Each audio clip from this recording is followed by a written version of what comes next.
Hello dear aspirants, આપ સર્વેનું અમારી YouTube channel game changing સાયકોલોજીમાં હાર્દિક સ્વાગત છે. આજના વિડીયોમાં આપણે પ્રોબેશન ઓફિસર, ચીફ ઓફિસર તેમજ અન્ય કેટલીક સરકારી પરીક્ષાઓ માટે સમાજ કાર્ય એટલે કે સોશિયલ વર્ક સબ્જેક્ટ ખૂબ અગત્યનો છે. અને સાથે સાથે જે વિદ્યાર્થીઓ બેચલર ઇન સોશિયલ વર્ક અને માસ્ટર ઇન સોશિયલ વર્ક સાથે સંકળાયેલા છે તો એમને માટે પણ આ વિડીયોઝ ખૂબ અગત્યના છે. અને આપ સૌ જાણો છો એ પ્રમાણે હાલમાં જ પ્રોબેશન ઓફિસરના સિલેબસની ડિક્લેરેશન કરવામાં આવી છે અને એ અંતર્ગત સમાજ કાર્યમાંથી 33 માર્ક્સનું જે વેટેજ છે એ કવર કરવામાં આવશે. અને જો તમે કદાચ સિલેબસ ધ્યાનથી જોયો હોય તો વ્યાવસાયિક વિકાસના સાધન તરીકે ક્ષેત્ર કાર્ય આધારિત કેસની રજૂઆત આ ટોપિક પણ એમાં આપવામાં આવેલો છે. તો આ વિષય અંતર્ગત આપણે 52nd એટલે કે 52માં વિડીયોની ચર્ચા કરી રહ્યા છે.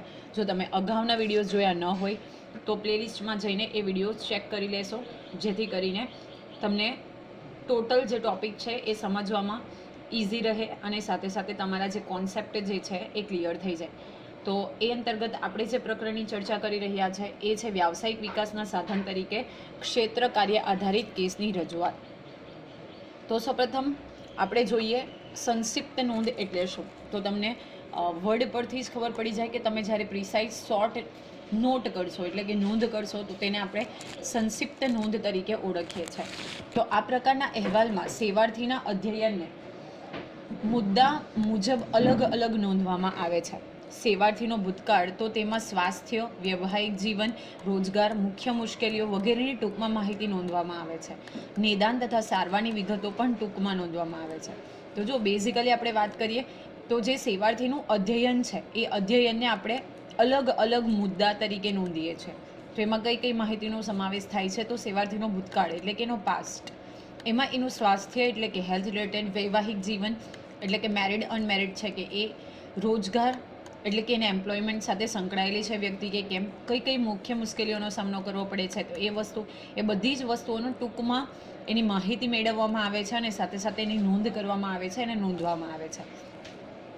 નિદાન તથા સારવારની વિગતો પણ ટૂંકમાં નોંધવામાં આવે છે. જે નિદાન ડાયગ્નોસ્ટિક કરવામાં આવ્યું છે અથવા તો જે સારવાર ટ્રીટમેન્ટ કરવામાં આવી છે એટલે કે કેવી રીતે એના જે પ્રોબ્લેમ છે સમજવાની આપણે કોશિશ કરી છે, કયા કયા સ્ટેપ લીધા છે, તો બધી જ માહિતી છે એની ટૂંકમાં નોંધ કરવામાં આવે છે.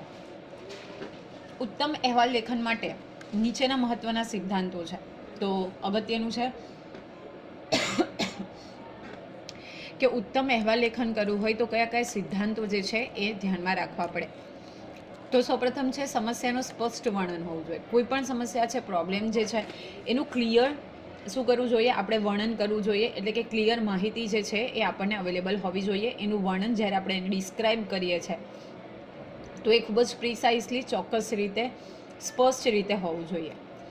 તો આપણે જોઈએ કે એમાં કઈ કઈ વસ્તુઓનો સમાવેશ થાય છે. તો બેઝિકલી સેવાર્થીની કયા પ્રકારની મુશ્કેલી છે, તેની સમસ્યા સાથે જોડાયેલી બીજી કઈ કઈ સમસ્યા છે તેનું સ્પષ્ટ અને સચોટ વર્ણન કરવું જોઈએ.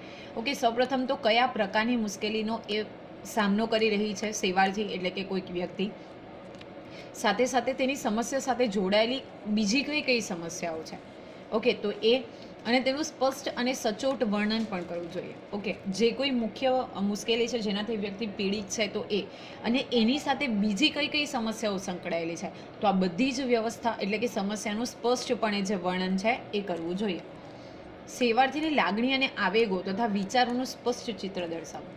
ઓકે, જેની ફિલિંગ્સ છે, જેના ઇમોશન્સ છે અને એના થોટ્સ છે તો એનું શું કરવાનું છે? સ્પષ્ટપણે જે ચિત્ર છે એ રજૂ કરવું છે. આપણે અગાઉ પણ જોયું હતું કે બેઝિકલી જો આપણે વાત કરીએ તો જે કોઈ સેવાર્થી છે એ જ્યારે કાર્યકર્તા પાસે જાય છે તો કાર્યકર્તા એની લાગણીને સમજે,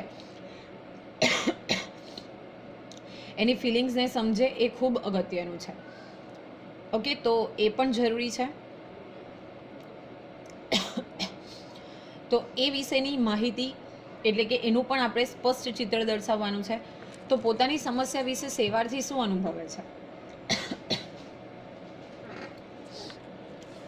તેની લાગણીઓ કેટલી ઘવાયેલી છે, સાથે સાથે તેના આવેગો અને તણાવોની ઘટના કઈ કઈ છે, સેવાર્થી સમસ્યાનું વિશ્લેષણ કઈ રીતે કરે છે, પોતાના અયોગ્ય વ્યવહારો અને ભૂમિકાઓને સમજે છે કે કેમ, તેના કારણો વિશે તે શું વિચારે છે, એનું પણ સ્પષ્ટ લખાણ હોવું જોઈએ. જો જ્યારે આપણે નોંધ તૈયાર કરીએ છીએ તો તો એ પોતાની સેવા, માનો કે કોઈક સમસ્યા છે, ફોર એક્ઝામ્પલ આપણે કોઈ સમસ્યાથી પીડિત છે, તો આ સમસ્યા વિશે આપણે શું વિચારીએ છીએ, આપણા માઇન્ડમાં કયા થોટ્સ છે એ સમસ્યાને વિશે, તો એ લખવાનું છે.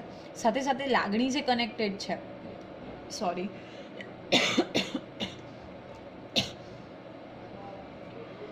એની લાગણીઓ કેવી છે, ઓકે, એના આવેગો એટલે કે ઇમોશન્સ, એના તણાવો એટલે કે એન્ઝાયટી, સ્ટ્રેસ જે છે, તો એની સાથે કઈ કઈ ઘટનાઓ સંકળાયેલી છે, સેવાર્થી જે પ્રોબ્લેમનું સાથે સંકળાયેલી છે એનું વિશ્લેષણ એટલે કે એનું એનાલિસિસ કઈ રીતે કરે છે, એના અયોગ્ય વ્યવહારો કે ભૂમિકાઓ જે છે એને સમજે છે કે કેમ, સાથે સાથે જે કારણો છે એ કારણો વિશે સેવાર્થી શું વિચારે છે, એ બધી જ માહિતીનું સ્પષ્ટ લખાણ હોવું જોઈએ.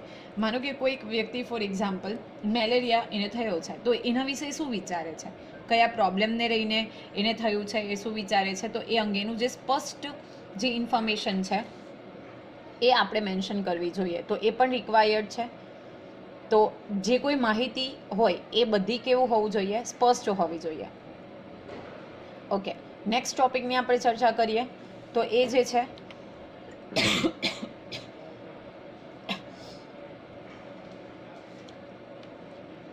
જે છે સમસ્યા સંબંધિત ઉકેલ માટે સેવાર્થીના અનુભવ શું છે, તો એના વિશેની છે. તો સમસ્યા ઉકેલવા માટે સેવાર્થીએ કયા કયા પ્રયાસો કરેલા છે, કેવા કેવા પ્રકારની સેવાઓ મેળવી છે, કયા કયા સાધનો કે સ્ત્રોતોનો ઉપયોગ કરેલ છે, મદદ મેળવ્યા બાદ સેવાર્થીમાં કેવું પરિવર્તન આવ્યું છે, એ બધી વસ્તુઓનું સ્પષ્ટ વર્ણન કરવું જોઈએ. ઓકે, સૌપ્રથમ તો સમસ્યા આવી છે તો એનું સોલ્યુશન કરવા માટે સેવાર્થીએ કયા કયા પ્રયાસો કરેલા છે, કયા કયા પ્રકારના એફર્ટ્સ એણે કરેલા છે, સાથે સાથે સમસ્યાના સમાધાન માટે કયા પ્રકારની સેવાઓ એને મળી છે, કયા કયા સાધનોનો ઉપયોગ કરવામાં આવ્યા છે, સ્ત્રોતોનો ઉપયોગ કરેલો છે. તો આ બધી જ જે ઇન્ફોર્મેશન છે, ઓકે, તો એ અને સાથે સાથે એમાં કેવું પરિવર્તન આવ્યું છે, તો એ બધી જ માહિતી જે છે એના વિશે આપણે એકદમ પ્રોપર જે છે વર્ણન કરેલું હોવું જોઈએ. નેક્સ્ટ છે કાર્યકરની સમસ્યા પ્રત્યેનો દ્રષ્ટિકોણ. ઓકે, તો એની જે સમસ્યા છે તો એના પ્રત્યે એનો દ્રષ્ટિકોણ કેવો છે, એ શું વિચારે છે, તો એ પણ જરૂરી છે.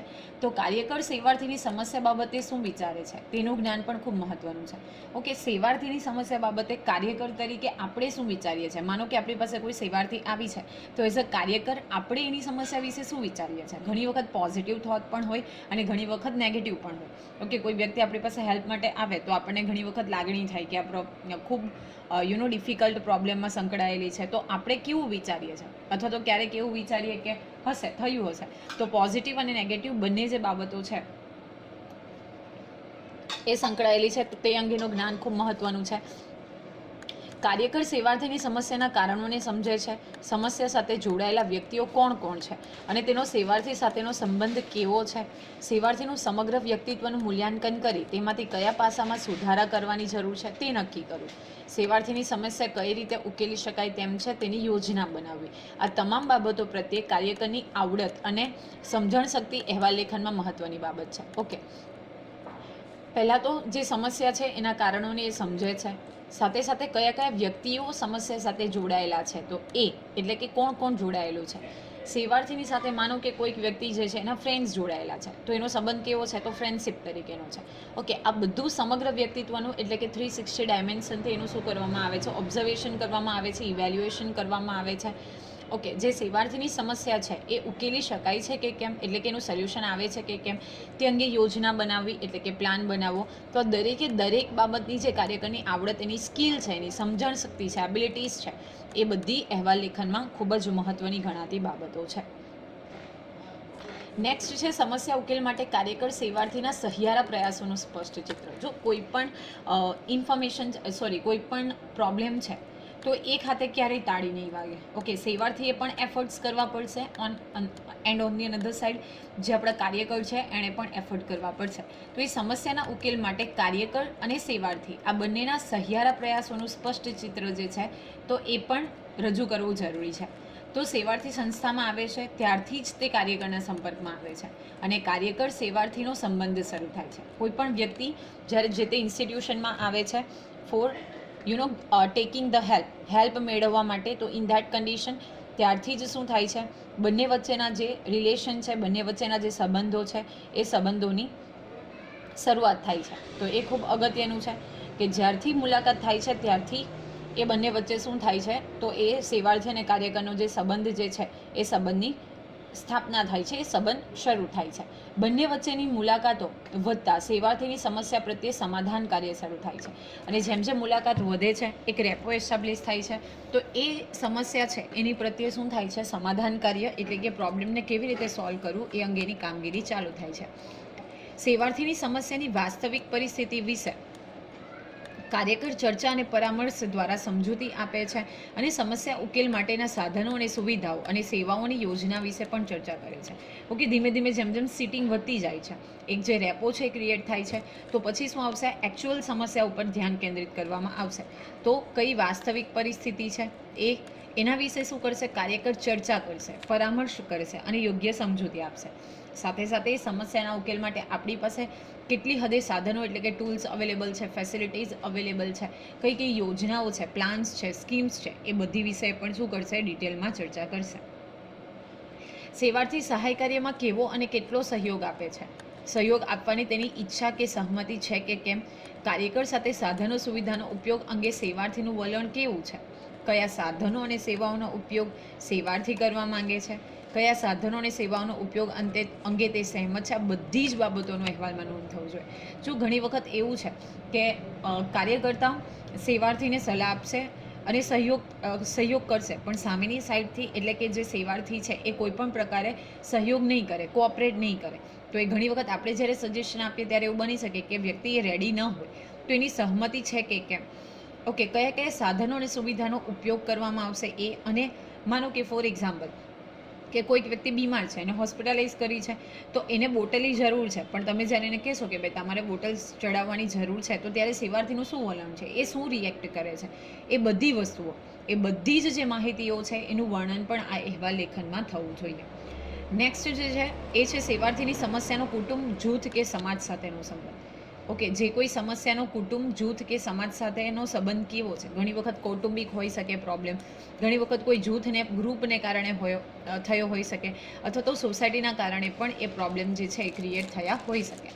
તો સેવાર્થીની સમસ્યા છે તેમાં તેના કુટુંબના સભ્યો, માતા પિતા, ઓકે, નજીકના કુટુંબીજનો, કાકા મામા, ફોઈ પરિવાર, સાસરી પક્ષના સભ્યો પૈકી કયા કયા સભ્યો સમસ્યા સાથે જોડાયેલા છે, સમસ્યા ઉત્પન્ન કરવામાં આ સભ્યોની ભૂમિકા છે કે નહીં, આ સભ્યો સમસ્યા સમાધાનમાં કેટલા મદદરૂપ બની શકે તેમ છે, પરિવારની આર્થિક સ્થિતિ કેવી છે, સામાજિક સ્થિતિ કેવી છે, આવેગાત્મક વાતાવરણ કેવું છે, આ બધી જ બાબતોનું ચોક્કસ અને સ્પષ્ટ વર્ણન હોવું જોઈએ. ઓકે, સમસ્યા ક્રિએટ તો થઈ ગઈ છે, પણ એ સમસ્યા ઉદ્ભવવા માટે કઈ વ્યક્તિ અથવા તો કુટુંબની કઈ વ્યક્તિ જવાબદાર છે. ઓકે, તો એ અથવા તો માનો કે એક કુટુંબના જે સભ્યો છે એની ભૂમિકા છે કે કેમ. આપણે અગાઉ પણ જોયું હતું કે ઘણી બધી વખત એવું બને કે સેવાર્થી આપણને ગેરમાર્ગે દોરે, સચોટ માહિતી ન આપે, તો આ બધી વસ્તુ આપણે જાતે ઇન્ફોર્મેશન કલેક્ટ કરવી પડે કે આ જે સભ્યો છે તો એની આ પ્રોબ્લેમ ઉત્પન્ન થવામાં કોઈ ભૂમિકા છે કે કેમ. ઓકે, માનો કે હવે પ્રોબ્લેમ તો ક્રિએટ થઈ ગયો છે, તો એનું સમાધાન કરવા માટે આ જે સભ્યો છે એ આપણને મદદ કરશે કે કેમ, પરિવારની આર્થિક એટલે કે ફાઇનાન્શિયલ પોઝિશન કેવી છે, એની સોશિયલ પોઝિશન કેવી છે, ઓકે, ઇમોશનનું વાતાવરણ છે કે કેમ, આ બધી જ માહિતીઓનું સ્પષ્ટ અને ચોક્કસ રીતે વર્ણન કરવું જોઈએ.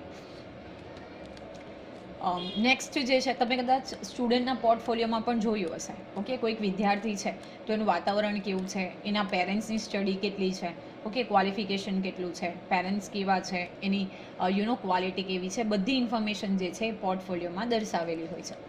નેક્સ્ટ છે સેવાર્થીમાં આવેલ પરિવર્તન. ખૂબ અગત્યનું છે કે તમે ઘણી બધી સિટિંગ કરો છો સમસ્યાના સમાધાન માટે, તો એને કારણે એનામાં કેવું પરિવર્તન આવ્યું છે, પોઝિટિવ, નેગેટિવ કે ન્યુટ્રલ છે, કોઈ પરિવર્તન જ નથી આવ્યું, તો એ બધી વસ્તુઓનું પણ આમાં શું કહી શકાય, ઇન્ફોર્મેશન હોવી જરૂરી છે, એનું વર્ણન કરવું જરૂરી છે.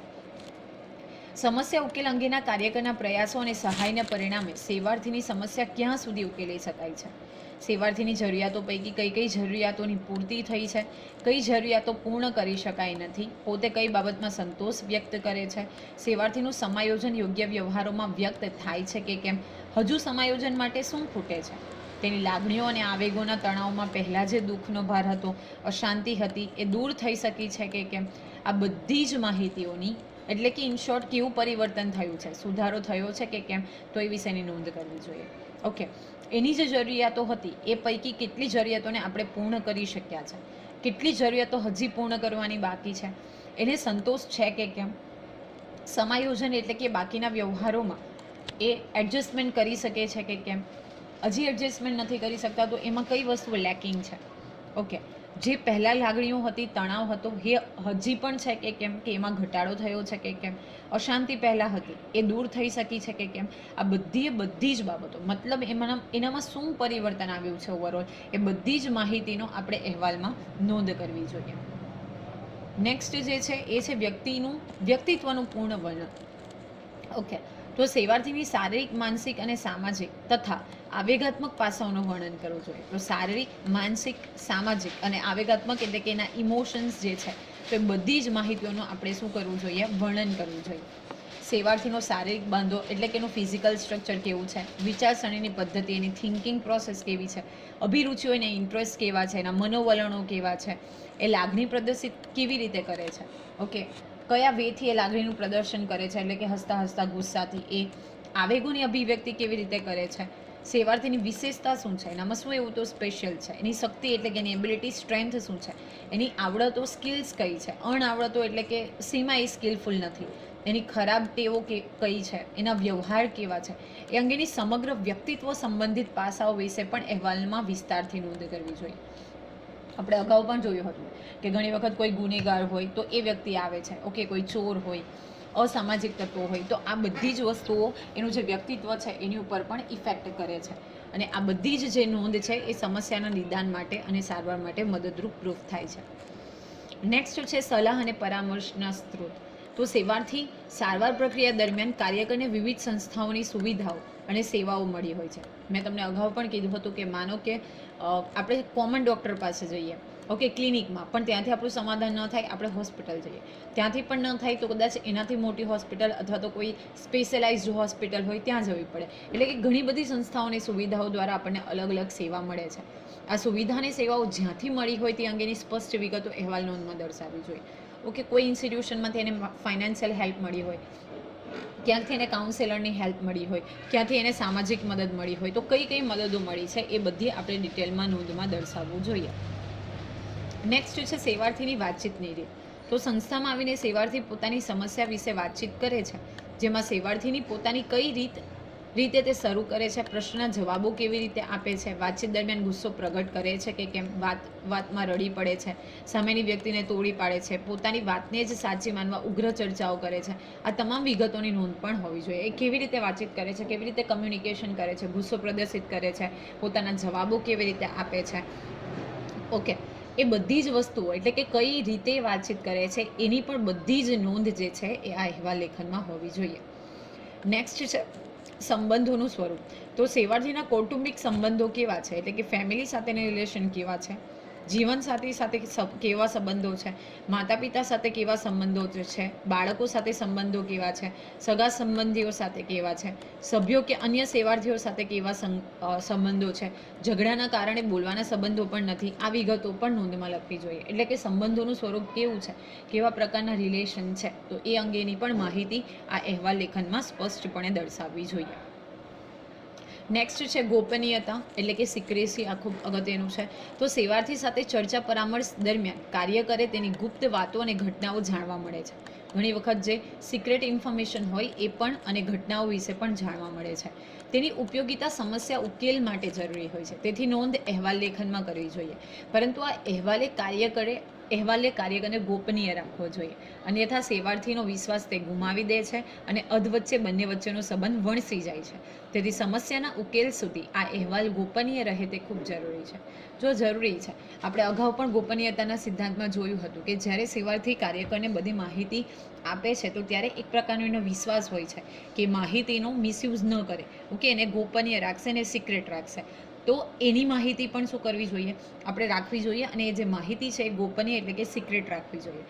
નહીં તો શું થશે કે જે સેવાર્થી છે એ કાર્યકર્તા પ્રમાણેનો વિશ્વાસ જે છે એ ગુમાવી દે છે અને બંનેનો જે રેપો એસ્ટાબ્લિશ થયો છે તો એમાં શું થાય છે, પ્રોબ્લેમ ક્રિએટ થાય છે. તો આજે આપણે સંક્ષિપ્ત નોંધમાં કઈ કઈ બાબતોની ધ્યાનમાં રાખવા જેવી છે એ વિશેની વિસ્તૃત ચર્ચા કરી. તો આશા રાખું કે તમને આ વિડીયોમાં સમજ પડી હશે, અને જો તમને વિડીયો પસંદ પડે તો લાઈક કરીને વધુ વિડીયોની અપડેટ્સ માટે તમે અમારી યુટ્યુબ ચેનલ ગેમ ચેન્જિંગ સાયકોલોજીને સબસ્ક્રાઈબ પણ કરી શકો છો. Thank you for watching the video. Have a nice day.